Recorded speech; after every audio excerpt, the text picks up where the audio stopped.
அன்பிற்கினிய ஆசிரியர் சொந்தங்களே, ரொம்ப முக்கியமான ஒரு செய்தி ஒன்று கிடச்சிருக்குங்க. ஆனால் இந்த செய்தி எந்த அளவுக்கு ஊர்ஜிதப்படுத்தப்பட்ட செய்தின்னு எனக்கு தெரியல. பட் இதை இந்த செய்தி கிடைச்சது உங்கள்கிட்ட ஷேர் பண்ணிடணும் அப்படின்னு சொல்லி நான் வந்துட்டேன். தமிழ்நாடு டெட்டு ஸ்பெஷல் டெட் முடிஞ்ச பிறகு நம்ம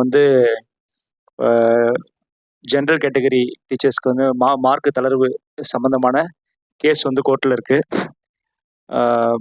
ஓபிசிக்கு 75ஆகவும் ஷெட்யூல் கேஸ்ட் அண்ட் எஸ்டிக்கு 60 மார்க்காகவும் ஆல்ரெடி அது ஃபிக்ஸ் பண்ணது இருக்குது. ஸோ இப்போது கொள்கை முடிவு எடுக்க வேண்டியது தமிழ்நாடு அரசு கையில் அப்படிங்கிற நிலைமையில இப்போ நிற்கிது. அது நம்ம எல்லாருக்குமே தெரிஞ்சது தான்.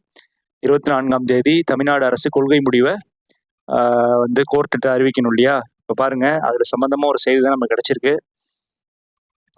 இங்கே பாருங்களேன்.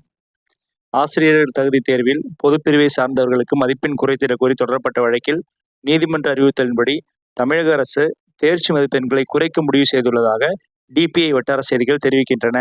ஸோ ஓரளவு குறைக்க போகிறாங்கன்னு நமக்கு ஆல்ரெடி தெரிஞ்சு போச்சு. ஏன்னா தமிழ்நாடு அரசே கோர்ட்டிட்ட சொல்லியிருந்தாங்க. ஸோ அது கன்ஃபார்ம் ஆயிருக்கு.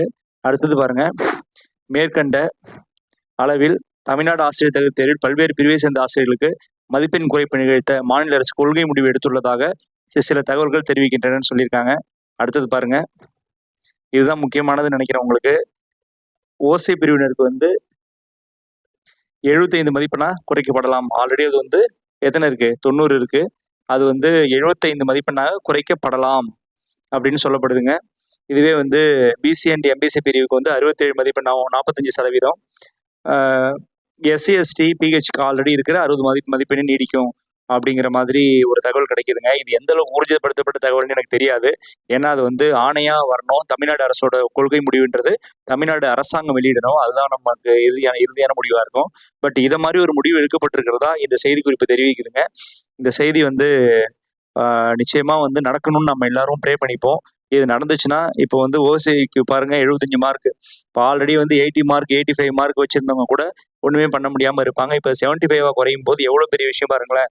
இப்போ இந்த ஸ்பெஷல் டெட் டஃபா இருந்ததுக்கு 75 மார்க் எடுத்த ஒரு ஓசி பாஸ் ஆகுறாரு அப்படின்னா அது அவருக்கு அவ்வளோ யூஸா இருக்கும் ஒரு லைஃபுக்கு.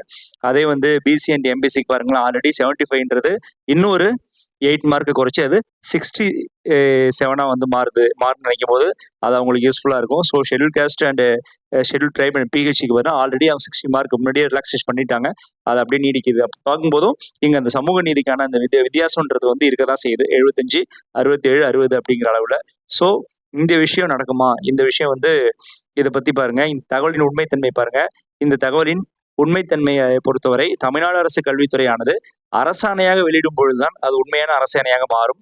இப்பொழுது மேற்கண்ட தகவல் மட்டுமே கிடைத்திருக்கிறது. ஆகவே இது ஒரு தகவலாக நின்று விடுமா அல்லது ஆணையாக மாறுமா என்பது கேள்விக்குறிதான். ஆனால் நிச்சயமாக மாற வேண்டும், மாறுவதற்கான வாய்ப்பு இருக்கிறது. ஏன்னா எதுவுமே இல்லாமல் நமக்கு டக்குனு ஒரு செய்தி கிடைக்குதுன்னா அதில் ஏதாவது ஒரு சில உண்மைகள் இருக்கலாம்.